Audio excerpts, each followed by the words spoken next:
السلام عليكم ورحمة الله وبركاته. نحمده ونصلي على رسوله الكريم. أما بعد فأعوذ بالله من الشيطان الرجيم. بسم الله الرحمن الرحيم. يا أيها الذين آمنوا اذكروا الله ذكرا كثيرا وسبحوه بكرة وأصيلا. صدق الله العظيم. আজকের আলোচনার টপিক হচ্ছে let's nourish our hearts with the remembrance of Allah সুবহানাহু ওয়া তাআলা। অর্থাৎ আল্লাহ সুবহানাহু ওয়া তাআলার স্মরণ বা জিকিরের মধ্য দিয়ে আমাদের হৃদয়কে উজ্জীবিত করা, প্রাণবন্ত করা, আমাদের হৃদয়টাকে পলিশ করা। কিভাবে আমরা এটা করতে পারি, এই টপিকের উপর কিছু আলোকপাত আমরা করবো ইনশাআল্লাহ বিইذنিল্লাহ। সম্মানিত সুধী, আল্লাহ তাআলার সন্তুষ্টিমূলক যে কোনো বিষয় এটা মনে মনে চিন্তা করা কিংবা মুখ দিয়ে বলা কিংবা কাজে বাস্তবায়ন করা, এটাই বেসিক্যালি যিকরুল্লাহ বা আল্লাহর স্মরণ। আমি আবার বলছি, আল্লাহ তাআলার সন্তুষ্টিমূলক যে কোনো কিছু মনে মনে চিন্তা করা কিংবা মুখে প্রকাশ করা অথবা কাজে বাস্তবায়ন করা, এটাই হচ্ছে যিকরুল্লাহ বা আল্লাহর স্মরণ, রিমেম্ব্রেন্স অফ আল্লাহ। বিশেষ করে আল্লাহ তাআলার পবিত্র নামগুলো স্মরণ করা। আমরা জানি যে আমাদের দেহকে সতেজ রাখার জন্য, প্রাণবন্ত রাখার জন্য খাবারের প্রয়োজন হয়। ঠিক তেমনিভাবে আমাদের আত্মা বা আমাদের হৃদয়কে সতেজ রাখার জন্য খাবারের প্রয়োজন হয়, আর সেই খাবারটা হচ্ছে যিকরুল্লাহ, আল্লাহর স্মরণ, রিমেম্ব্রেন্স অফ আল্লাহ সুবহানাহু ওয়া তাআলা। এবং রাসূল সাল্লাল্লাহু আলাইহি ওয়াসাল্লাম বলেছেন যে আমাদের দেহের সবচাইতে দামি অঙ্গ হচ্ছে আমাদের এই কলব বা আমাদের হৃদয়। বিষ্ণু সাল্লাল্লাহু আলাইহি ওয়াসাল্লাম বলেন, ইন্না ফিল জাসাদি মুদগাহ ইযা সলুহাত সলুহাল জাসাদু কুল্লু ওয়া ইযা ফাসাদাত ফাসাদাল জাসাদু কুল্লু আলা ওয়া হিয়াল কলব। নিশ্চয়ই তোমাদের দেহে একটি গোশতের টুকরো আছে, এই গোশতের টুকরোটা যদি ভালো হয় পুরো দেহটা ভালো হয়, আর এটা যদি নষ্ট হয়ে যায় পুরো দেহটা নষ্ট হয়ে যায়, আর সেটা হচ্ছে কলব বা অন্তর বা হৃদয়। তো আমাদের হৃদয়ের প্রশান্তির জন্য, আমাদের হৃদয়টাকে পরিচ্ছন্ন রাখবার জন্য, আমাদের আত্মা বা কলবকে সজীব তরতাজা প্রাণবন্ত রাখার জন্য আল্লাহ তাআলা সবসময় আমাদেরকে তার পবিত্র নামগুলোকে স্মরণ করতে বলেছেন, তার জিকির করতে বলেছেন। এবং আল্লাহ সুবহানাহু ওয়া তাআলার এই বরকতময় নামের যে লজ্জাত, যে স্বাদ, এটার আনন্দ তুলনাহীন, পৃথিবীর কোনো কিছুর সাথে তুলনা হয় না। এবং যারা আল্লাহর নাম জপে, আল্লাহকে ডেকে এর তৃপ্তি পেয়েছেন, কেবলমাত্র তারাই এটা উপলব্ধি করতে পারেন, তারাই এটা ভেতর থেকে, অন্তর থেকে রিয়েলাইজ করতে পারেন। এবং আল্লাহ তাআলার নৈকট্য হাসিলের অন্যতম একটি মাধ্যম হচ্ছে এই যিকরুল্লাহ বা আল্লাহ তাআলার স্মরণ। এবং বেশি বেশি আল্লাহ তাআলাকে স্মরণ করার মধ্য দিয়ে আল্লাহ তাআলার সাথে আমাদের একটা গভীর অ্যাটাচমেন্ট তৈরি হয়, একটা সুসম্পর্ক তৈরি হয়। এজন্য আপনারা দেখবেন কোরআনের পরতে পরতে বিভিন্ন জায়গায় আল্লাহ সুবহানাহু ওয়া তাআলা তার জিকিরের কথা বলেছেন, তাকে স্মরণ করতে বলেছেন। যে আয়াতটি দিয়ে আমি শুরু করেছি, সূরা আহজাবের 41 এবং 42 নম্বর আয়াত, আল্লাহ তাআলা ইরশাদ করছেন, ইয়া আইয়ুহাল্লাযীনা আমানু যকুরুল্লাহা যিকরান কাসীরা ওয়া সাব্বিহুহু বুকরাতান ওয়া আসীলা। অর্থাৎ ওহে বিশ্বাসীরা, তোমরা বেশি বেশি আল্লাহর জিকির করো বা আল্লাহ তাআলাকে স্মরণ করো, আর সকাল সন্ধ্যা তার পবিত্রতা বা তার মহিমা ঘোষণা করো। বিভিন্ন আয়াতে একই কথা আল্লাহ তাআলা রিপিট করেছেন যে আমাকে বেশি বেশি স্মরণ করো, বেশি বেশি আমার জিকির করো, এবং সকাল সন্ধ্যা আমার পবিত্রতা এবং মহিমা তোমরা ঘোষণা করো। এবং বিষ্ণু ঈসা ইসলামও বিভিন্ন হাদিসে তিনি বলেছেন যে আলাইকুম বিযিকরিল্লাহ, তোমাদের উচিত বেশি বেশি আল্লাহ তাআলাকে স্মরণ করা। এক লোক রাসূল সাল্লাল্লাহু আলাইহি ওয়াসাল্লামকে বলল, ইয়া রাসূলুল্লাহ, ইন্না শারাইআল ইসলামি ক্বাদ কাসুরাত আলাইয়া, ইসলামের বিধান তো অনেক, তো এত বিধানের মধ্যে থেকে আমি কোনটা পালন করব? ফা আখবিরনি বিশাইইন আতাশাব্বাসু বিহি, আপনি একটা আমাকে বলে দেন যেটা আমি আঁকড়ে ধরে থাকব, সবসময় করবো এটা, এরকম একটা বলেন। তখন রাসূল সাল্লাল্লাহু আলাইহি ওয়াসাল্লাম বললেন যে লা ইয়াযহালু লিসানুকা রাতাবান মিন যিকরিল্লাহ, তুমি যদি একটা সাজেশন চাও তাহলে আমি বলবো যে তোমার জিহ্বাটা যেন সবসময় আল্লাহর জিকিরে সিক্ত থাকে। সবসময় তোমার জিহ্বাকে, তোমার লিসানকে, তোমার জবানকে আল্লাহর জিকির দিয়ে তুমি সিক্ত রাখো। Always keep you tongue moist with the remembrance of Allah সুবহানাহু ওয়া তাআলা, আল্লাহর জিকিরে, আল্লাহর স্মরণে তোমার জিহ্বাটাকে সিক্ত রাখো। তো তার মানে কোরআনের এই আয়াত এবং রাসূল সাল্লাল্লাহু আলাইহি ওয়াসাল্লামের মুখনিসৃত এই হাদিস থেকে আমরা বুঝতে পারলাম যে আমাদের সবসময় আল্লাহ তাআলাকে খুব বেশি বেশি স্মরণ করা উচিত। এবং এই যে শব্দটা যিকরুল্লাহ বা আল্লাহর স্মরণ, এই জিকির শব্দটা কোরআনে বিভিন্ন অর্থে এসেছে। কখনো কখনো এটা সালাত অর্থে এসেছে, যেমন আল্লাহ তাআলা বলছেন, ইযা নুদিয়া লিস-সালাতি মিন ইয়াউমিল জুমআতি ফাসআউ ইলা যিকরিল্লাহ। জুমার আজান যখন হয় তখন তোমরা আল্লাহর জিকিরের দিকে ধাবিত হও। তো এখানে জিকির দ্বারা উদ্দেশ্য হচ্ছে জুমার সালাতের দিকে ধাবিত হও। আবার কখনো কখনো এই জিকির শব্দটা কোরআন অর্থে এসেছে। আল্লাহ তাআলা বলছেন, ইন্না নাহনু নাযালনা যিকরা ওয়া ইন্না লাহু লাহাফিজুন। নিশ্চয়ই আমি আল্লাহ তাআলা এই জিকিরকে নাজিল করেছি, এই জিকিরকে আমি সংরক্ষণ করব। এই জিকির দ্বারা উদ্দেশ্য হচ্ছে কোরআন, মানে আমি কোরআনকে নাজিল করেছি আর এই কোরআনকে আমি সংরক্ষণ করব। আবার কখনো এই জিকির আল্লাহর আইন বা আল্লাহর বিধান অর্থে কোরআনে এসেছে। আল্লাহ তাআলা বলছেন, ওয়ামান আ'রাদা আন যিকরি ফাইন্না লাহু মাঈশাতান দানকা। যে ব্যক্তি আমি আল্লাহর আইন বা বিধান থেকে মুখ ফিরিয়ে নেয় তাকে আমি তার জীবনটাকে আমি কঠিন করে দেব, সংকীর্ণ জীবিকা আমি তাকে দান করব, এবং কিয়ামতের দিন ওয়া নাহশুরুহু ইয়াওমাল কিয়ামাতি আ'মা, তাকে অন্ধ করে আমি কিয়ামতের দিন উত্থিত করব। আবার কখনো কখনো এই জিকির শব্দটা কোরআনে ইলম বা নলেজ কে রিপ্রেজেন্ট করতে এসেছে। যেমন আল্লাহ তাআলা ইরশাদ করছেন, ফাসআলু আহলা যিকরি ইন কুনতুম লা তা'লামুন। তোমরা যদি কিছু না জানো তাহলে আহলে জিকিরকে জিজ্ঞেস করে জেনে নাও। তো এই আহলে জিকির দ্বারা উদ্দেশ্য কি? আহলুল ইলম, মানে যার কোরআন সুন্নাহর জ্ঞান আছে। আবার পাশাপাশি জিকির বলতে আল্লাহর স্মরণও বোঝায়, সিম্পলি আল্লাহ তাআলাকে স্মরণ করা, যেটা আমাদের আজকের টপিক, রিমেম্বারেন্স অফ আল্লাহ সুবহানাহু ওয়া তাআলা। যে আয়াতটা দিয়ে আমরা শুরু করেছিলাম যে ইয়া আইয়ুহাল্লাযীনা আমানু যকুরুল্লাহা যিকরান কাসীরা। ওহে বিশ্বাসীরা, তোমরা আল্লাহ তাআলাকে বেশি বেশি স্মরণ করো। তাহলে সাধারণত স্মরণ করার অর্থ কোরআনে পাওয়া যায়। সম্মানিত সুধী, মূলত আমরা যে ইবাদতগুলো অফার করি, সকল ইবাদতের মূল উদ্দেশ্য হচ্ছে আল্লাহ তাআলার স্মরণ। আপনারা যদি একটু খেয়াল করে দেখেন, আমরা যত ইবাদত করি, যে সমস্ত ইবাদতগুলো ফার্জ করা হয়েছে, আসলে এর মূল উদ্দেশ্য কি? আল্লাহ তাআলাকে স্মরণ করা। আমরা যে সালাত করি, আসলে উদ্দেশ্য কি? আল্লাহর স্মরণ। আল্লাহ এটা বলেছেন, ওয়া আকিমিস সালাতা লিযিকরি ইন্নানি আনাল্লাহু লা ইলাহা ইল্লা আনা ফা'বুদনি ওয়া আকিমিস সালাতা লিযিকরি। মুসা আলাইহিস সালামকে আল্লাহ বললেন, আমি হচ্ছি আল্লাহ, আমি ছাড়া কোনো ইলাহ নেই, আর আমার স্মরণে সালাত কায়েম করো। তাহলে সালাতটা আমরা কায়েম করছি কার স্মরণে? বলুন সবাই, কার স্মরণে? আল্লাহর স্মরণে কায়েম করছি। আবার অনুরূপভাবে আমরা যে হজ আদায় করি, এই হজেরও মূল উদ্দেশ্য হচ্ছে আল্লাহ তাআলার স্মরণ। আল্লাহ তাআলা বলছেন, ফাইদা কাদাইতুম মানাসিকাকুম ফাযকুরুল্লাহা কাযিকরিকুম আবাআকুম আও আশাদ্দা যিকরা। তোমাদের হজের কার্যক্রম যখন শেষ হয়ে যায়, তখন আল্লাহ তাআলাকে ওইভাবে স্মরণ করো যেমনি জাহিলি যুগে তোমরা তোমাদের পূর্বপুরুষদের স্মরণ করতে, বা তার চেয়ে বেশি স্মরণ করো। তাহলে সালাতের উদ্দেশ্য আল্লাহকে স্মরণ, আমরা এই আয়াত থেকে পেলাম হজের উদ্দেশ্য আল্লাহকে স্মরণ। সিয়ামের উদ্দেশ্যের দিকে যদি আমরা খেয়াল করি, সিয়ামের প্রাইম অবজেক্টিভ হচ্ছে লাআল্লাকুম তাত্তাকুন, যাতে করে তোমরা আল্লাহ সচেতন হতে পারো। অর্থাৎ এই অনুভূতি নিজের মধ্যে বিল্ড করতে পারো যে আমি যাই করি না কেন, কে দেখে? আল্লাহ সুবহানাহু ওয়া তাআলা দেখে। তার মানে আল্লাহ স্মরণ। তার মানে সালাত আদায় করি, উদ্দেশ্য আল্লাহ স্মরণ। হজ আদায় করি, এটার উদ্দেশ্য আল্লাহ স্মরণ। আমরা যে রমাদানে সিয়াম অফার করছি, এটার উদ্দেশ্য কিন্তু আল্লাহ স্মরণ। তাহলে সকল ইবাদতের মূল উদ্দেশ্য বেসিকলি আল্লাহ তাআলাকে স্মরণ করা। সম্মানিত উপস্থিতি, এই পর্যায়ে আমি এই যে আল্লাহকে স্মরণ করতে বারবার বলা হয়েছে কোরআনে, হাদিসে, এই স্মরণ করলে আমাদের লাভটা কি, কি বেনিফিট আছে? দ্য বেনিফিটস অফ যিকরুল্লাহ, আল্লাহ তাআলাকে বেশি বেশি স্মরণ করার কিছু বেনিফিটস আমি শেয়ার করতে চাই। আমি 10টি বেনিফিট শেয়ার করব খুব সংক্ষেপে। বেশি বেশি আল্লাহ তাআলাকে স্মরণ করা বা আল্লাহর জিকির করার যে বেনিফিটগুলো আছে, তার প্রথমটা হচ্ছে এর মধ্য দিয়ে আল্লাহ তাআলার সাথে আমাদের একটা স্পেশাল অ্যাটাচমেন্ট গড়ে ওঠে, একটা সুগভীর সম্পর্ক গড়ে ওঠে।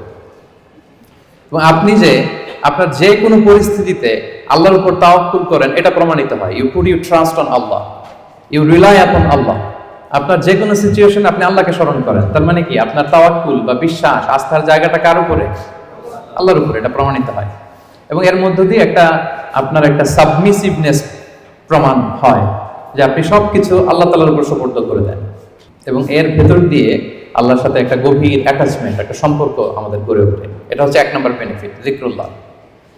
2 নম্বর বেনিফিট হচ্ছে যারা বেশি বেশি আল্লাহকে স্মরণ করে, আল্লাহর জিকির করে, তাদের প্রতি আল্লাহ তাআলা আল্লাহর নেয়ামত আরো বাড়িয়ে দেন। আল্লাহর ব্লেসিংস, মার্সি, বাউন্টিজ, এগুলো আল্লাহ তাআলা আরো বাড়িয়ে দেন। কারণ বারবার আল্লাহকে স্মরণ করা মানে কি? এটা কাইন্ড অফ মানে আপনার গ্র্যাটিটিউড, আপনি আল্লাহর প্রতি কৃতজ্ঞতা প্রকাশ করছেন যে আল্লাহ তাআলা আপনাকে নেয়ামতে ধন্য করেছেন। বারবার আপনি তাকে স্মরণ রাখেন। বাংলা একটা কথা বলে, যার নুন খাও তার গুণ গাও। তো আল্লাহর নেয়ামতে আমরা বেঁচে আছি, তো সে আল্লাহকে বারবার স্মরণ করি, তার মানে এটা আল্লাহ তাআলার প্রতি একটা আমাদের কৃতজ্ঞতা বোধ, শুকরিয়া বোধ, তাই না? এবং আল্লাহ বলেছেন লা ইন শাকারতুম লা আযীদান্নাকুম, যদি বেশি বেশি কৃতজ্ঞ হও, শুকরগুজার হও, শুকরিয়া আদায় করো, আমি নিয়ামত আরো বাড়িয়ে দেব। তাহলে 2 নাম্বার যেটা আমরা পেলাম, আল্লাহ তাআলার নিয়ামতের বাড়িধারা এটা আমাদের উপর আরো বাড়তে থাকবে, কন্টিনিউ হতে থাকবে। 3 নাম্বার হচ্ছে it protects you from the temptation of Shaitan and evil eyes. শয়তানের টেম্পটেশন থেকে এই জিকরুল্লাহ আপনাকে রক্ষা করবে। আমরা হাদিসে পড়েছি যে শয়তান ইয়াজরি মাজরাদ দাম, শয়তানকে আল্লাহ এত পাওয়ার দিয়েছেন, রক্ত চলাচলের ওখানে শয়তান ঢুকেও আপনাকে প্রভোগ করতে পারে, টেম্পটেশন দেয়। সহিহ বুখারীতে এসেছে একটা তা'লিক হাদিস, বিষ্ণুই বলেন আশ-শাইতানু জাসিমুন আলা কলবি ইবনে আদম, শয়তান বনি আদমের কলবে, অন্তরে খামচি মেরে বসে থাকে। ফাইদা যাকারাল্লাহ খানাসা, যখন বনি আদম আল্লাহর জিকির করে, আল্লাহকে স্মরণ করে, খানাসা শয়তান দৌড়ে পালায়। ওয়া ইদা গাফালা ওয়াসওয়াসা, আর যখনই আবার সে অন্যমনস্ক হয়, গাফিল হয়, শয়তান আবার এসে তাকে ধোঁকা দিতে থাকে। তাহলে সবসময় যদি আল্লাহর স্মরণের মধ্যে আমরা থাকি, শয়তানের টেম্পটেশন থেকে আমরা মুক্ত থাকবো। এবং এটা কেমন যেন it works like a fortress, আপনি একটা দুর্গের ভেতরে ঢুকে ওই দুর্গকে তালাবদ্ধ করে দিয়েছেন, ইউ আর প্রোটেক্টেড। হ্যাঁ, একটা শিল্ডের পেছনে আপনি আছেন, শয়তানের টেম্পটেশন আপনাকে ছুঁতে পারবে না, শয়তানের হাতছানি আপনাকে ছুঁতে পারবে না, আপনি প্রোটেক্টেড। তো সবসময় যদি আল্লাহ তাআলার জিকিরে, আল্লাহর স্মরণে থাকা যায়, তাহলে স্পেশাল প্রোটেকশন আল্লাহ তাআলার পক্ষ থেকে আমরা পাই। এটা হচ্ছে 3 নাম্বার বেনিফিট। 4 নাম্বার বেনিফিট হচ্ছে এই যিকরুল্লাহ বা আল্লাহ তাআলার স্মরণগুলো আপনার মিজানের পাল্লায় সেদিন অনেক উঁচু পাহাড় হয়ে দাঁড়াবে, মিজানের পাল্লাকে ভারী করবে। এর সপক্ষে ভুরি ভুরি হাদিস আছে, এতগুলো এখানে উল্লেখ করা সম্ভব না, একটা শুধু বলি। বিষ্ণু সাল্লাল্লাহু আলাইহি ওয়াসাল্লাম বলেন ওয়া সুবহানাল্লাহি ওয়াল হামদুলিল্লাহি তামলাআনি মা বাইনাস সামাই ওয়াল আরদ। আপনি যদি একবার সুবহানাল্লাহ পড়েন বা আলহামদুলিল্লাহ পড়েন, তাহলে আকাশ জমিনের মাঝখানে যত ফাঁকা জায়গা আছে, পুরো জায়গাটাকে আল্লাহ তাআলা সওয়াব দিয়ে পরিপূর্ণ করে আপনার আমলনামায় উঠিয়ে দিবেন। সুবহানাল্লাহ বিহামদিহি। তাহলে প্রত্যেকটা তাসবিহ উচ্চারণের মধ্য দিয়ে আমার আমলনামা বাড়তেছে, তাই না? আমার মিজানের পাল্লা সেটা ভারী হবে। ফামান সাকুলাত মাওয়াজিনুহু ফাহুয়া ফি ঈশাতির রাদিয়া, আর সেদিন যার মিজানের পাল্লা ভারী হবে, সে আনন্দে থাকবে, সুখে থাকবে, স্বচ্ছন্দ থাকবে, শেষ হাসিটা সেই হাসবে। সো এই জিকিরটাকে, এটা আমাদের এডিকশনে রূপান্তর করা উচিত। বি এডিক্টেড উইথ দ্য যিকরুল্লাহ। সবসময় আপনি পড়ুন লা ইলাহা ইল্লাল্লাহ, সুবহানাল্লাহ। ট্রাফিক জ্যামে আটকে আছেন, পড়ুন আস্তাগফিরুল্লাহ। ড্রাইভিং করছেন, পড়ুন আস্তাগফিরুল্লাহ। মিটিং এ আছেন, ফাঁকে পড়ুন আস্তাগফিরুল্লাহ। অবসর সময় কাটাচ্ছেন, পড়ুন লা হাওলা ওয়ালা কুওয়াতা ইল্লা বিল্লাহ, হাসবুনাল্লাহ। আপনি পড়ুন, আপনি প্রোটেক্টেড থাকবেন এবং প্রতিটি শব্দ উচ্চারণের মধ্য দিয়ে আপনার আমলনামা ভারী হতে থাকবে। আচ্ছা, 5 নাম্বার বেনিফিট হচ্ছে আল্লাহ সুবহানাহু ওয়া তাআলা যারা সব সময় আল্লাহকে স্মরণ করে, তাদের জন্য ক্ষমা এবং সুবিশাল প্রতিদানের ঘোষণা দিয়েছেন। সূরা আহজাবের 35 নম্বর আয়াতে আল্লাহ তাআলা 10 শ্রেণীর ব্যক্তির ঘোষণা, 10 শ্রেণীর ব্যক্তির নাম উল্লেখ করে তিনি বলেছেন আ'আদাল্লাহু লাহুম মাগফিরাতাও ওয়া আজরান আযীমা। এই 10 শ্রেণীর লোকের জন্য আল্লাহ তাআলা ক্ষমা এবং সুমহান প্রতিদান তিনি রেখে দিয়েছেন। এই 10 শ্রেণীর ব্যক্তির মধ্যে এক শ্রেণী হচ্ছে আয-যাকিরুনাল্লাহা কাসীরাও ওয়ায-যাকিরাত, যারা সব সময় সর্ব অবস্থায় আল্লাহ তাআলাকে স্মরণ করে, তাদের জন্য আল্লাহ তাআলা ক্ষমা প্রস্তুত করে রেখেছেন। এবার বলেন তো আমাদের ক্ষমার দরকার আছে কিনা? হ্যাঁ, আছে। আমরা সবাই তো ক্ষমার ভিখারি, আল্লাহ তাআলার কাছে ক্ষমা চাই। আমরা সবাই পাপী, কুল্লুকুম খাত্তাউন ওয়া খায়রুল খাত্তাইনা আত-তাওয়াবুন। আমরা সবাই পাপী, আমাদের ক্ষমার প্রয়োজন আছে। তো আমরা যেন বেশি বেশি আল্লাহ তাআলাকে স্মরণ করি, তার জিকির দিয়ে যেন আমাদের জিহ্বাকে সিক্ত রাখি। আচ্ছা, 6 নাম্বার হচ্ছে it saves you from the hell fire. আল্লাহর জিকির জাহান্নামের আগুন থেকে মানুষকে বাঁচায়। রাসূল সাল্লাল্লাহু আলাইহি ওয়াসাল্লাম বলেন লিকুল্লি শাইইন সিকালা ওয়া সিকালাতুল কুলুবি যিকরুল্লাহ। সবকিছুকে পলিশ করতে হয়, আর অন্তরের পলিশ করার পদ্ধতি হচ্ছে যিকরুল্লাহ, আল্লাহর জিকির। আল্লাহর জিকির ছাড়া কোনো কিছু দিয়ে হৃদয়কে পলিশ করা যায় না। এরপর বিষ্ণু সাল্লাল্লাহু আলাইহি ওয়াসাল্লাম বলেছেন মা মিন শাইইন আনজা মিন আযাবিল্লাহি মিন যিকরিল্লাহ। আল্লাহর আযাব থেকে বান্দাকে বাঁচাতে আল্লাহর জিকিরের চেয়ে কার্যকরী দ্বিতীয় কোনো জিনিস আর পৃথিবীতে নেই। আল্লাহর আযাব থেকে রক্ষা করতে সবচাইতে কার্যকরী হাতিয়ার হচ্ছে যিকরুল্লাহ, আল্লাহর স্মরণ। সব সময় উঠতে বসতে আল্লাহ তাআলাকে স্মরণ করা। তাহলে বেশি বেশি জিকির আমাদেরকে জাহান্নামের আগুন থেকে বাঁচাবে। 8 নাম্বার বেনিফিট হচ্ছে, এটা খুব ইন্টারেস্টিং যদি আপনারা একটু খেয়াল করেন, যে এই জিকিরটা এটা যে কোনো সময় করা যায়। কি বলেন? যে কোনো সময় করা যায়, যে কোনো পরিস্থিতিতে করা যায়, ইন এনি সিচুয়েশন, যেখানে থাকেন করা যাবে। আল্লাহ বলেছেন ফাযকুরুল্লাহা কিয়ামান ওয়া কুউদান ওয়া আলা জুনুবিহিম, দাঁড়িয়ে করা যায় আল্লাহর জিকির, বসে করা যায়, শুয়ে করা যায়, ইভেন আপনি যদি অপবিত্র থাকেন তখনও করা যায়।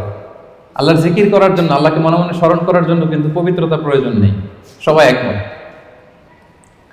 ইভেন আপনি যদি জুনুবি হালাতে থাকেন, মানে আপনার উপর গোসল করা ফরজ, তখনও আপনি আল্লাহর জিকির করতে পারবেন। ইভেন আমাদের বোনদের যখন পিরিয়ড চলে তখনও তারা আল্লাহর জিকিরগুলো করতে পারে, তাসবিহগুলো করতে পারে, তাহলিলগুলো করতে পারে, সুবহানাল্লাহ ওয়া বিহামদিহি। তাহলে এটা এমন একটা আমল যেটা সব সময় করা যায়, যে কোনো মুহূর্তে করা যায়, যে কোনো সিচুয়েশনে করা যায়। এই জন্য আমরা যেন নিজেদেরকে আল্লাহর জিকিরের সাথে জুড়ে রাখি, সম্পৃক্ত করে রাখি, সবসময় আমাদের জিহ্বা যেন আল্লাহর জিকির দিয়ে আমরা সিক্ত রাখি। 9 নম্বর বেনিফিট হচ্ছে, আমরা যদি আল্লাহর জিকির করি, আল্লাহ আমাদের জিকির করে। সুবহানাল্লাহ ওয়া বিহামদিহি। আল্লাহ তাআলা বলছেন ফাযকুরুনি আযকুরকুম ওয়াশকুরুলি ওয়ালা তাকফুরুন। ওহে বান্দারা, তোমরা আমাকে স্মরণ করো, আমিও তোমাদেরকে স্মরণ করি। আমরা আল্লাহকে স্মরণ করলে আল্লাহ আমাদেরকে স্মরণ করে। সুবহানাল্লাহ। এটা অনুভূতির বিষয়। প্রাইম মিনিস্টার আনোয়ার ইব্রাহিম যদি আমাকে স্মরণ করে, আমাকে নিয়ে কথা বলে প্রাইম মিনিস্টারের অফিসে, এটা কেমন ফিল হবে আপনাদের? জো বাইডেন আমাকে নিয়ে আলাপ করে হোয়াইট হাউস, এটা কেমন ফিল হবে আপনাদের? আরশের মালিক আল্লাহ সুবহানাহু ওয়া তাআলা আপনাকে স্মরণ করে, আপনার নাম উল্লেখ করে, এটা কেমন লাগে আপনার কাছে? আল্লাহু আকবার। হাদিসে কুদসিতে আল্লাহ তাআলা বলেন ফাইন যাকারানি ফি নাফসি নাফসিহি যাকারতুহু ফি নাফসি। আমার কোন বান্দা যদি একাকী আমাকে স্মরণ করে, আমিও আমার বান্দাকে একাকী স্মরণ করি। আমার কোন বান্দা মনে মনে আমাকে স্মরণ করলে আমি তাকে মনে মনে স্মরণ করি। ওয়া ইন যাকারানি ফি মালাইন যাকারতুহু ফি মালাইন খায়রিম মিনহু। আর সামষ্টিকভাবে কোন বিশাল প্রোগ্রামে, গেট টুগেদারে যদি সবাই মিলে আমি আল্লাহকে স্মরণ করে, তাহলে আমি এর চেয়েও বড় গেট টুগেদার সাজিয়ে ফেরেশতাদেরকে নিয়ে সেখানে আমি আমার বান্দাকে স্মরণ করি। ওয়া ইন তাকাররাবা ইলাইয়া বিশিবরিন তাকাররাবতু ইলাইহি যিরাআন। আমার কোন বান্দা যদি আমার দিকে এক বিঘত অ্যাডভান্স হতে চায়, অগ্রসর হতে চায়, আমি আমার বান্দার দিকে এক হাত অগ্রসর হই। ওয়া ইন তাকাররাবা ইলাইয়া যিরাআন তাকাররাবতু ইলাইহি বাআন। আমার কোন বান্দা যদি আমার দিকে এক হাত আসতে চায়, আমি আমার বান্দার দিকে 2 হাত এগিয়ে যাই। ওয়া ইন আতানি ইয়ামশি আতাইতুহু হারওয়ালা। আমার কোন বান্দা যদি আমার দিকে হেঁটে হেঁটে আসতে চায়, আমি আমার বান্দার সাক্ষাতে উৎগ্রীব হয়ে তার দিকে দৌড়ে দৌড়ে যাই। ফাযকুরুনি আযকুরুকুম ওয়াশকুরুলি ওয়ালা তাকফুরুন। আমাকে স্মরণ করো তো আমিও তোমাদের স্মরণ করব। আল্লাহু আকবার। তাহলে জিকিরের 9 নম্বর বেনিফিট হচ্ছে, আমরা আল্লাহকে স্মরণ করলে আল্লাহ কি করে? আমাদেরকে স্মরণ করে।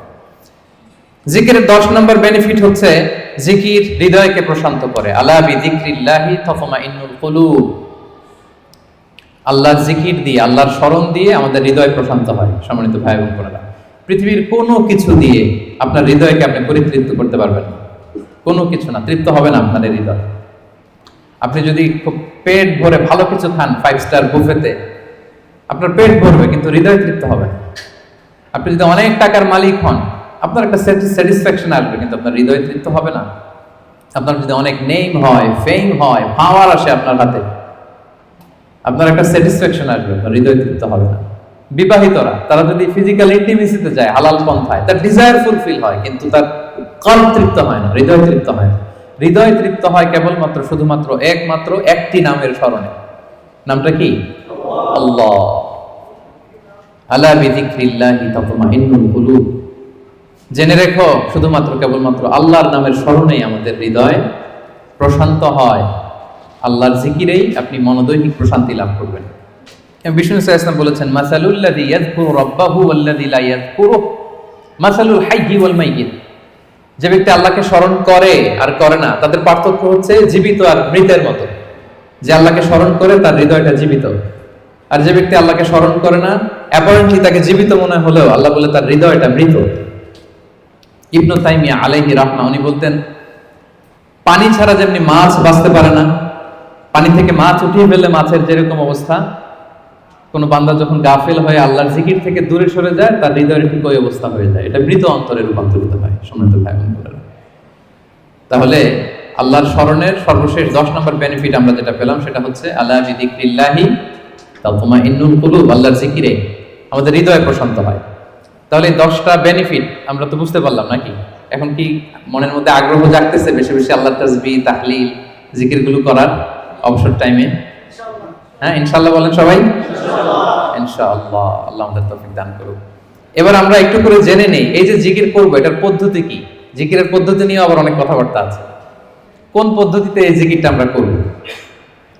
শুরুতেই তো আমরা এতটুকু বলেছি যে আল্লাযীনা ইয়াযকুরুনাল্লাহা কিয়ামান ওয়া কুউদান ওয়া আলা জুনুবিহিম, যে দাঁড়িয়েও জিকির করা যায়, বসেও করা যায়, শুয়েও করা যায়।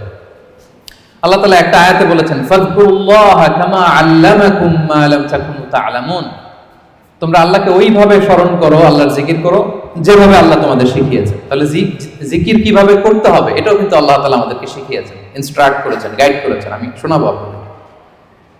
আল্লাহ যেভাবে শিখিয়েছেন ফাযকুরুল্লাহা কামা আল্লামাকুম, আল্লাহ যেভাবে শিখিয়েছেন ওইভাবে করো জিকির। কিভাবে শিখিয়েছেন আল্লাহ? সূরাতুল আ'রাফের 205 নম্বর আয়াতে আল্লাহ তাআলা খুব এক্সপ্লিসিটলি তিনি জানিয়েছেন কিভাবে আল্লাহর জিকির করতে হবে। আল্লাহ তাআলা বলছেন ওয়াযকুর রাব্বাকা ফি নাফসিকা তাদাররুআন ওয়া খীফাতান ওয়া দুনাল জাহরি বিল কওলি বিল গুদুবি ওয়াল আসাল ওয়া লা তাকুন মিনাল গাফিলিন। সম্মানিত সুধী, খেয়াল করে শুনুন কিভাবে আল্লাহর জিকির করতে হবে। দেখেন আল্লাহ তাআলা কয়েকটা নির্দেশনা আমাদেরকে দিয়েছেন। নাম্বার 1, ওয়াযকুর রাব্বাকা, তোমার রবের জিকির করো। তার মানে জিকিরের মধ্যে কার নাম থাকতে হবে? কোন জিকিরে যদি আল্লাহর নাম না থাকে ওটা আল্লাহর জিকির হবে? বলেন। আপনি বাংলাদেশে অনেক জিকির দেখবেন যে এমন কিম্ভূত কিমাকার অদ্ভুত আওয়াজে জিকির করে যেখানে আল্লাহ তাআলার পবিত্র নাম খুঁজে পাওয়া যায়। এরকম জিকির আছে না? এটা কি কোরআন অনুযায়ী জিকির হলো? হয়। আল্লাহর নাম থাকতে হবে, 1 নম্বর শর্ত। এরপর আল্লাহ বললেন ফি নাফসিকা, জিকির করতে হবে মনে মনে। এভাবে মনে মনে জিকির করতে হবে, মনে মনে আল্লাহ তাআলাকে স্মরণ করা। এটা রেকমেন্ডেড, এটা বেশি ভালো। যদি আপনি আওয়াজ করে করতে পারবেন এটা জায়েজ আছে। 2 নম্বরে হচ্ছে তাদাররুআন, সবিনয়। আপনার একটা বিনীত ভাব থাকতে হবে জিকিরের মধ্যে। 3 নম্বর হচ্ছে খীফাতান, ভীত বহবল চিত্তে, আল্লাহর ভয় আপনার অন্তরে জাগ্রত থাকতে হবে জিকিরের সময়। তারপর হচ্ছে দুনাল জাহরি মিনাল কওল, অনুচ্চ স্বরে, আওয়াজ করে না, চিৎকার চেঁচামেচি করে নয়। আওয়াজ করে জিকির করা যাবে শুধু তালিমের ক্ষেত্রে। ধরেন যে আমি শিক্ষা দিচ্ছি আমার স্টুডেন্টদেরকে বা লোকদেরকে যে এটা হচ্ছে লা ইলাহা ইল্লাল্লাহ, তো আমি আওয়াজ করে না বললে ওরা শুদ্ধভাবে উচ্চারণ করতে পারবে? তালিমান তারবিয়াতান এটা জায়েজ আছে, কিন্তু বেসিক্যালি জিকির হবে ফি নাফসিক, মনে মনে। তাদাররুআন, সবিনয়ে। খীফাতান, ভীত বহবল চিত্তে। দুনাল জাহরি বিল কওল, অনুচ্চ স্বরে আল্লাহ তাআলাকে ডাকো। এটা হচ্ছে জিকিরের পদ্ধতি কোরআনের আয়াতের আলোকে। হাদিসে বিষ্ণু ইসলাম আরেকটা যোগ করেছেন। এক হাদিসে বিষ্ণু বলেন 7 শ্রেণীর ব্যক্তিকে আল্লাহ তাআলা কিয়ামতের দিন তার সুশীতল আরশের নিচে ছায়া দিবেন, যেদিন আল্লাহর দেয়া সেই ছায়া ছাড়া কোনো ছায়া থাকবে না। এর মধ্যে 1 শ্রেণীর ব্যক্তি হচ্ছে রাজুলুন যাকারাল্লাহা খালিয়ান ফাফাদাত আইনা, এমন ব্যক্তি যে গোপনে আল্লাহকে ডাকে। যাকারাল্লাহা খালিয়ান, বিষ্ণুকে আরেকটা জুড়ে দিয়েছেন খালিয়ান, গোপনে। গোপনে জিকির এটা আল্লাহ তাআলার কাছে বেশি পছন্দনীয়। এরপর তিনি আবার বললেন ফাফাদাত আইনা, অশ্রুসিক্ত নয়নে, চোখের পানি ছেড়ে অশ্রুসিক্ত নয়নে যদি আমরা জিকির করি, ওই জিকিরটা, ওই দোয়াটা আল্লাহ তাআলার কাছে খুব দ্রুত কবুল হয়ে যায়। প্রিয় ভাই বোনেরা, 2 ফোঁটা আল্লাহর কাছে সবচাইতে প্রিয়। আওয়াজ করে বলুন তো কয় ফোঁটা? 2 ফোঁটা। এক হচ্ছে জিহাদের ময়দানে মুজাহিদের গা বেয়ে রক্তের ফোঁটা।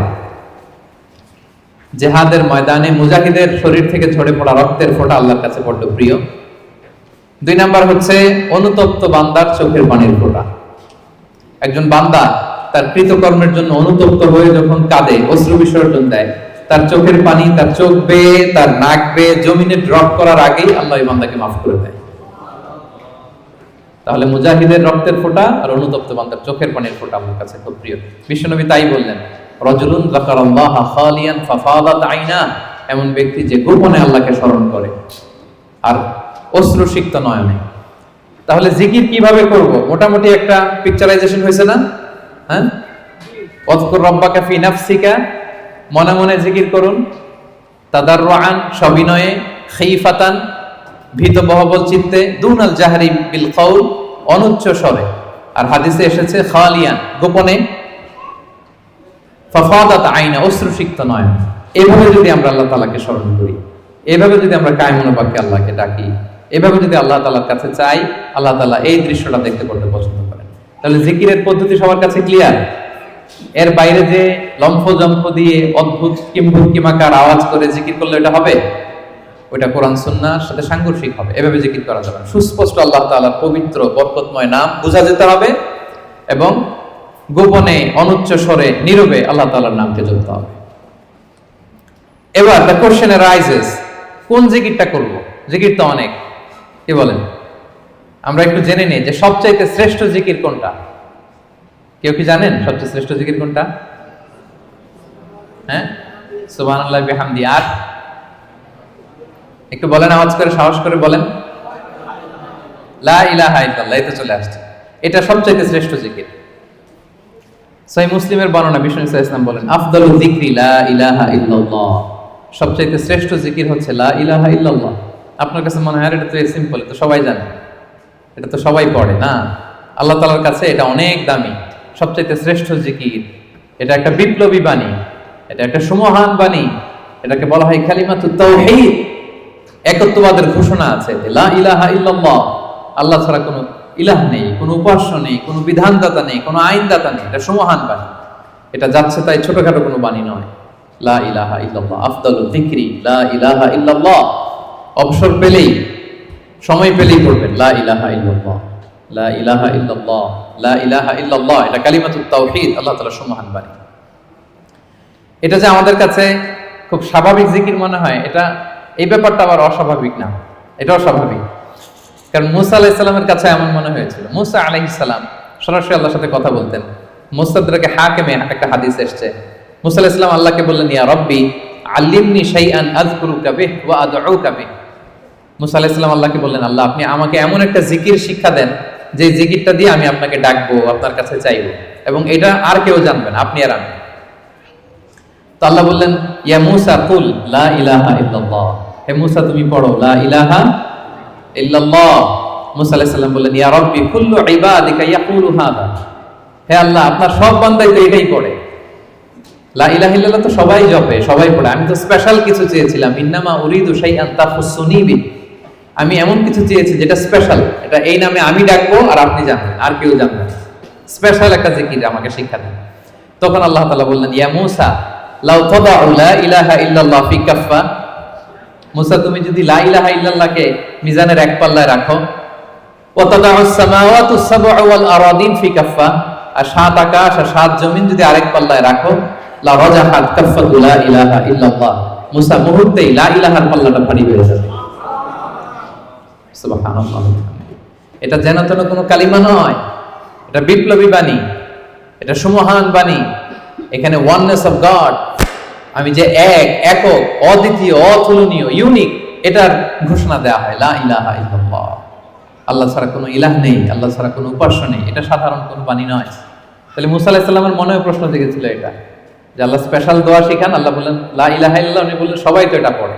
তখন আল্লাহ বললেন এটা এত দামি, মিজানের এক পাল্লায় লা ইলাহা রাখলে আরেক পাল্লায় সাত আকাশ সাত জমিন রাখলে লা ইলাহার পাল্লা ভারী হয়ে যাবে। তাহলে আমরা লা ইলাহা ইল্লাল্লাহ এটার জিকির বেশি বেশি করব, কি বলেন? আসুন আমরা কয়েকবার পড়ি লা ইলাহা ইল্লাল্লাহ, লা ইলাহা ইল্লাল্লাহ, লা ইলাহা ইল্লাল্লাহ। আরেকটা হাদিসে এসেছে, রাসূল সাল্লাল্লাহু আলাইহি ওয়াসাল্লাম বলেন, আহাব্বুল কালামি ইলাল্লাহি আরবা। আল্লাহর কাছে সবচেয়ে প্রিয় কথা চারটি। বলুন তো কয়টি? চারটি। আল্লাহর কাছে সবচেয়ে প্রিয় কথা চারটি। এক হচ্ছে সুবহানাল্লাহ, দুই হচ্ছে আলহামদুলিল্লাহ, তিন হচ্ছে লা ইলাহা ইল্লাল্লাহ, চার হচ্ছে আল্লাহু আকবার। সুবহানাল্লাহ, আলহামদুলিল্লাহ, লা ইলাহা ইল্লাল্লাহ, আল্লাহু আকবার। এই চারটা কথা আল্লাহর কাছে সবচাইতে প্রিয়। কোনো সিকোয়েন্স রাখা লাগবে না, যেভাবে মন চায়। রাসূল সাল্লাল্লাহু আলাইহি ওয়াসাল্লাম বলেন, লা ইয়াদুরুকা বিআইয়িহিন্না বাদাতা। যেটা দিয়ে তুমি আগে শুরু করবে অসুবিধা নেই। আগে পড়তে পারেন লা ইলাহা ইল্লাল্লাহ, আগে পড়ুন সুবহানাল্লাহ, আগে পড়ুন আল্লাহু আকবার, আগে পড়ুন আলহামদুলিল্লাহ, কোনো সমস্যা নেই। তাহলে আল্লাহর কাছে সবচাইতে প্রিয় কথা কয়টি? চারটি। এটা আমরা জেনে গেলাম, সুবহানাল্লাহ, আলহামদুলিল্লাহ, লা ইলাহা ইল্লাল্লাহ, আল্লাহু আকবার। আচ্ছা, সহিহ বুখারীর সর্বশেষ হাদিসটা শোনাই। বিষ্ণু সাল্লাল্লাহু আলাইহি ওয়াসাল্লাম বলেন, কালিমাতান হাবিবাতান ইলার রহমান। দুটি বাক্য আছে দয়াময় আল্লাহর কাছে খুব প্রিয়, এই বাক্য দুটো, কিন্তু খাফিফাতান আলাল লিসান, জিহ্বায় উচ্চারণে এটা বেশ হালকা পাতলা। সাকিলাতান ফিল মিজান, কিন্তু মিজানের পাল্লায় উঠালে এটা অনেক ওজন হবে। এর এক হচ্ছে সুবহানাল্লাহি ওয়া বিহামদিহি সুবহানাল্লাহিল আযীম, সুবহানাল্লাহি ওয়া বিহামদিহি সুবহানাল্লাহিল আযীম। এটা পারেন না আপনারা? আজকের এই যে আলোচনা তো রেকর্ড হচ্ছে, আপনারা আমাদের সোশ্যাল মিডিয়া হ্যান্ডেলে সার্চ করলে পেয়ে যাবেন। আমি উচ্চারণ সহ বলে দিচ্ছি প্রত্যেকটা, আমরা যেন এগুলো মুখস্থ করে নিই। দুটি বাক্য আল্লাহর কাছে খুব প্রিয়, বড্ড প্রিয়, কিন্তু জিহ্বায় উচ্চারণ একেবারে very simple, very easy and smooth, কিন্তু মিজানের পাল্লা রেখে দিলে অনেক ভারী হয়ে যাবে। সুবহানাল্লাহি বিহামদিহি সুবহানাল্লাহিল আযীম। তারপরে আর কোন নামে জিকির করব? আল্লাহর 99টি নাম ধরে আল্লাহকে ডাকবো। আল্লাহর 99টা সুন্দর সুন্দর নাম আছে। কুল ইদউল্লাহ আও ইদউর রহমান আইয়াম্মা তাদউ ফালাহুল আসমাউল হুসনা। আল্লাহকে আল্লাহ বলে ডাকো কিংবা রহমান বলে ডাকো, তবে জেনে রাখো আল্লাহর অনেকগুলো সুন্দর সুন্দর নাম আছে। কয়টা নাম? সহিহ বুখারীতে এসেছে ইন্না লিল্লাহি 99 ইসমা মিআতান ইল্লা ওয়াহিদা। আল্লাহর 99টা নাম আছে।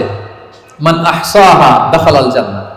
যে এই 99 নামকে মুখস্থ করবে, এটাকে হৃদয়ে ধারণ করবে, এর যে হক আছে আদায় করবে, আল্লাহ তাকে জান্নাত দান করবে। আল্লাহর 99টা নাম সুযোগ হলে মুখস্থ করবেন। আমাদের আইআইএম এর প্রতিদিনের মর্নিং অ্যাসেম্বলি শুরু হয় আল্লাহর 99টা নাম জপে। খেয়াল করেছেন আপনারা? হ্যাঁ, একটা নাশিদের সুরে পড়ে সকালবেলা, নাকি ঘুমিয়ে থাকেন ওই টাইমে আপনারা? সকালবেলা 8টার দিকে, মোস্ট লাইকলি 8টার দিকে যখন দোয়া করে আমাদের মর্নিং অ্যাসেম্বলি শুরু হয় ইউআইতে, সেই তো আমি 13 সাল থেকে শুনতেছি আল্লাহর 99টা নাম জপে তারপরে officially the starting of the day এখানে হয়। আলহামদুলিল্লাহ। তো আল্লাহর নামগুলো ধরে যেন আমরা আল্লাহকে ডাকি। ইয়া আল্লাহ, ইয়া রহমান, ইয়া রহিম, ইয়া হাইয়্যু, ইয়া কাইয়্যুম। এভাবে আল্লাহকে ডাকলে আল্লাহ তাআলা বড় খুশি হন। এবং হাদিসে এসেছে আর রহমান আর রহিম এবং হাইয়্যু আর আল কাইয়্যুম, এই নামগুলোকে ইসমে আজম বলা হয়েছে। এক সাহাবী এভাবে ইয়া হাইয়্যু, ইয়া কাইয়্যুম, ইয়া রহমান, রহিম বলে দোয়া করছে। এই দোয়া রাসূল সাল্লাল্লাহু আলাইহি ওয়াসাল্লাম শুনে বললেন, ওর দোয়া তো আছে, কবুল হয়ে যাবে, কারণ সে ইসমে আজম ধরে ধরে দোয়া করছে। সুবহানাল্লাহ ওয়া বিহামদিহি। ইসমে আজম হচ্ছে এমন আল্লাহর নাম, ইদা দুইয়া বিহি আজাবা, আল্লাহ এটা দিয়ে আল্লাহকে ডাকলে আল্লাহ ডাকে সাড়া দেয়। ওয়া ইদা সুইলা বিহি আ'তা, এই নামের বদৌলতে আল্লাহর কাছে কিছু চাইলে আল্লাহ দিয়ে দেয়। তাহলে এই নামগুলো ধরে আমরা আল্লাহ তাআলাকে ডাকতে পারি। কি বলেন? আল্লাহর 99টা নাম আমরা যেন মুখস্থ করি। সব শেষে বলবো আযকারুস সাবাহি ওয়াল মাসা। যেহেতু আমি যে আয়াত দিয়ে শুরু করেছিলাম, সেই আয়াতের শেষে আল্লাহ বলেছেন ওয়াসাব্বিহুহু বুকরাতাও ওয়া আসীলা। তোমরা বেশি বেশি আল্লাহকে স্মরণ করো, আর সকাল সন্ধ্যা আল্লাহর মহিমা, আল্লাহর প্রশংসা, আল্লাহর গ্লোরি, এটাকে তোমরা বর্ণনা করো। আল্লাহর প্রশংসা, আল্লাহর মহিমা বর্ণনা করো সকাল সন্ধ্যা। সবসময় তো করবোই, বিশেষ করে সকাল সন্ধ্যা। এবং রাসূল সাল্লাল্লাহু আলাইহি ওয়াসাল্লাম ফজরের সালাতের পরে, মাগরিবের সালাতের পরে লম্বা তাসবিহ পড়তেন। ফজরের প্রত্যেক ফরজ সালাতের পরে বিষ্ণু সাল্লাল্লাহু আলাইহি ওয়াসাল্লাম তাসবিহ তো পড়তেনই, ফজর আর মাগরিব এই দুইটার পরে আরো দীর্ঘ সময় ধরে তিনি তাসবিহ পড়তেন। প্রত্যেক ফরজ নামাজের পরে রাসূল সাল্লাল্লাহু আলাইহি ওয়াসাল্লাম 3বার ইস্তিগফার করতেন। সবচেয়ে সহজ, খুব সহজ একটা জিকির, আস্তাগফিরুল্লাহ আস্তাগফিরুল্লাহ আস্তাগফিরুল্লাহ। আপনারা পড়েন তো নাকি? পড়েন। হ্যাঁ, এগুলো হচ্ছে টেক অ্যাওয়ে মেসেজ, এগুলো নিয়ে যেতে হবে সাথে করে। এই যে আইএম বাংলাদেশ কমিউনিটি সুন্দর প্রোগ্রামের আয়োজন করলাম, আমরা আসলাম, আমরা যেন প্রতিটা টেক অ্যাওয়ে মেসেজ সাথে করে নিয়ে যাই। ফরজ সালাতের পরে 3বার আস্তাগফিরুল্লাহ আমরা পড়ব। ইস্তিগফারের অনেক ফজিলত, বেসিক 5টা ফজিলত বিষ্ণুই বলেন, মান লাজিমাল ইস্তিগফার জাআলাল্লাহু লাহু মিন কুল্লি দীকিন মাখরাজা। ইস্তিগফার যে সব সময় পড়বে ও জীবনে আটকাবে না, বিপদে পড়লেই আল্লাহ এই যে কেলওয়ারের ব্যবস্থা করে দিবেন, মানে ওয়ে আউট, এক্সিট। আপনি আটকাবেন, আল্লাহ আপনাকে ওয়ে আউটের ব্যবস্থা করে দিবে। অমিন কুল্লি হাম্মিন ফারাজা, দুশ্চিন্তা থাকবে না আপনার জীবনে, অ্যাংজাইটি থাকবে না, চিন্তা মুক্ত করবেন। 2টা গেল। ওয়ারযুকহু মিন হাইসু লা ইয়াহতাসিব, এমন জায়গা থেকে আল্লাহ রিজিকের ব্যবস্থা করে দিবেন আপনাকে, আপনি কল্পনাও করতে পারবেন না। 4 নাম্বার, আল্লাহর পক্ষ থেকে বড় আযাব গজব কখন আপনাকে স্পর্শ করবে না। ওমা কানাল্লাহু মুআযিবাহুম ওয়া হুম ইস্তাগফিরুন, আমার বান্দারা যতক্ষণ ইস্তিগফার করে কোনো আযাব তাকে স্পর্শ করবে না। 5 নাম্বার, যে সব সময় ইস্তিগফার, উঠতে বসতে সব কাজে ইস্তিগফার পড়তে পড়তে এক পর্যায়ে এই ব্যক্তি মুস্তাজাবুদ দাওয়াতে উন্নীত হয়ে যায়। মুস্তাজাবুদ দাওয়া মানে এমন ব্যক্তি যে দোয়া করতে দেরি হয়, ওই দোয়া কবুল হতে দেরি হয়, হাত তুলতে দেরি আল্লাহ কবুল করে ফেলে। তা আমরা কি মুস্তাজাবুদ দাওয়া হতে চাই? সবাই হতে চাই? আমরা যেন বেশি বেশি ইস্তিগফার করি। এরপর রাসূল সাল্লাল্লাহু আলাইহি ওয়াসাল্লাম পড়তেন আল্লাহুম্মা লা মানি আলিমা আ'তাইত ওয়া লা মু'তি লিমা মানা'ত ওয়া লা ইয়ানফা'ু যাল জাদ্দি মিনকাল জাদ। অর্থগুলো বড় সুন্দর। আল্লাহ, তুমি যেটা আমাকে দিবে এটাকে আটকে রাখার কেউ নেই, আল্লাহ তুমি যেটা আটকে রাখতে চাও, দিতে চাও না, গোটা বিশ্বের সব শক্তি একসাথে মিলেও এটা আমার সামনে হাজির করার ক্ষমতা কারণ নেই। আল্লাহ তোমার সামনে তোমার আনুগত্য ছাড়া অন্য কিছুর কোনো দাম হয় না। এগুলো রাসূল সাল্লাল্লাহু আলাইহি ওয়াসাল্লাম পড়তেন, সকালবেলা পড়তেন আল্লাহুম্মা বিকা আসবাহনা ওয়া বিকা আমসাইনা ওয়া বিকা নাহইয়া ওয়া বিকা নামুতু ওয়া ইলাইকান নুশুর। আবার সন্ধ্যাবেলা পড়তেন আল্লাহুম্মা বিকা আমসাইনা ওয়া বিকা আসবাহনা ওয়া বিকা নাহইয়া ওয়া বিকা নামুতু ওয়া ইলাইকান নুশুর। এই দোয়াগুলো রাসূল সাল্লাল্লাহু আলাইহি ওয়াসাল্লাম পড়তেন। আল্লাহুম্মা আনতাস সালাম ওয়া মিনকাস সালাম তাবারাকতা ইয়া যাল জালালি ওয়াল ইকরাম, এটা পড়তেন। ফজরের সালাতের পর একটা বিশেষ দোয়া পড়তেন আল্লাহুম্মা ইন্নী আসআলুকা ইলমান নাফিআ ওয়া রিজকান তাইয়্যিবা ওয়া আমালান মুতাকাব্বালা। আল্লাহ আপনার কাছে আমি উপকারী জ্ঞান চাই, আল্লাহ আপনার কাছে আমি পবিত্র রিজিক চাই, আল্লাহ আপনার কাছে আমি কবুলযোগ্য আমল চাই। এই দোয়াগুলো রাসূল সাল্লাল্লাহু আলাইহি ওয়াসাল্লাম পড়তেন। প্রত্যেক ফরজ সালাতের পরে 33 বার সুবহানাল্লাহ, 33 বার আলহামদুলিল্লাহ, 33 বার আল্লাহু আকবার, সবশেষে মিলাতেন এই বলে লা ইলাহা ইল্লাল্লাহ ওয়াহদাহু লা শারীকা লাহু লাহুল মুলকু ওয়া লাহুল হামদু ওয়া হুয়া আলা কুল্লি শাইইন কাদির। এই দোয়াটা লা ইলাহা ইল্লাল্লাহ ওয়াহদাহু লা শারীকা লাহু, বিষ্ণু বলেন এটা আরাফার দিনের শ্রেষ্ঠ দোয়া। এই দোয়া আমি আমার আগের সব নবীরা পড়েছি। এই দোয়াটা যেন আমরা বেশি বেশি পড়ি। কত দোয়া যে বিষ্ণু সাল্লাল্লাহু আলাইহি ওয়াসাল্লাম করেছেন, প্রতিটা মুহূর্তে আল্লাহ তাআলার জিকির দিয়ে বিষ্ণু সাল্লাল্লাহু আলাইহি ওয়াসাল্লাম তার জিহ্বাকে সিক্ত রাখতেন। আমরা তো ঘুমের সময় পড়ি আল্লাহুম্মা বিসমিকা আমুতু ওয়া আহইয়া, বিষ্ণুনবী চমৎকার একটা দোয়া পড়তেন আল্লাহুম্মা ইন্নী আসলামতু ওয়াজহি ইলাইক ওয়া ফাওয়াদতু আমরি ইলাইক ওয়া আলজাতু যাহরি ইলাইক রাগবাতান ওয়া রাহবাতান ইলাইক লা মালজা ওয়া লা মানজা ইল্লা ইলাইক আল্লাহুম্মা আমানতু বিকিতাবিকাল্লাযী আনসালতা ওয়া নাবিয়্যিকাল্লাযী আরসালতা। হে আল্লাহ, আমি আমার নিজেকে তোমার কাছে পরিপূর্ণ সাবমিশন করে দিলাম। ঘুমোতে গেলে আমাদের পিঠ বিছানায় লাগে না, আল্লাহ আমার বিছানাকে তোমার কাছে আমি আশ্রয় রাখলাম। আল্লাহ আমার নিজেকে আমি তোমার কাছে সুপর্দ করে দিলাম। কি সাবমিসিভনেস, কত চমৎকার ভাবে নিজেকে আল্লাহ তাআলার কাছে সঁপে দিতেন। আমরা পানি খাই, পানি খাওয়ার পরে বিষ্ণুনবী এত চমৎকার একটা দোয়া পড়তেন। তিনি পড়তেন আলহামদুলিল্লাহিল্লাযী জাআলা হাযাল মাআ আযবান ফুরাতান বিরাহমাতিহি ওয়া লাম ইয়াজআলহু মিলহান উজাজান লিযুনুবিনা। প্রশংসা সে আল্লাহ, যে আল্লাহ দয়া করে এই পানিটাকে সুইট ওয়াটার মানে সুমিষ্ট পানি বানিয়েছেন। আমরা যে পাপী, আমাদের পাপের কারণে এই পানিটাকে তিনি লবণাক্ত বানিয়ে দেন।